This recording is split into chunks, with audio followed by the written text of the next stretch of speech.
আজকে আমি শিং মাছ ভুনা টমেটো দিয়ে এই ভর্তাটা তৈরি করব। যে কোনো বড় মাছ দিয়ে এই ভর্তাটা তৈরি করা যাবে।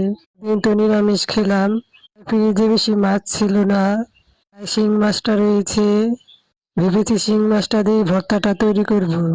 আর আমি বেগুনের মধ্যে হলুদ আর লবণটা ভালো করে মেখে নিব। কড়াইতে তেলটাও দিয়ে দিব। তেলটা গরম হয়ে গেলে বেগুন কয়টা টমেটো কয়টা দিয়ে দিব একসাথে, ভালো করে ভেজে নিব। কটা ভাজা হয়ে গেলে এবার আমি উঠিয়ে রাখবো।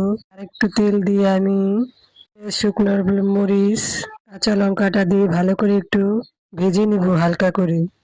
ভাজা হয়ে গেলে এবার আমি টমেটো শিং মাছটা ভালো করে মেখে নিব। মাছের কাঁটাগুলো আমি ফালিয়ে দিব বেছে বেছে।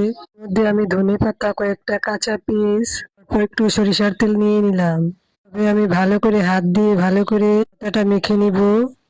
ভালো করে মেখে নিলাম। ভর্তাটা গরম গরম ভাতের সাথে খেতে অনেক মজার হয়ে থাকে। কেমন হলো পাশে থাকবেন সব।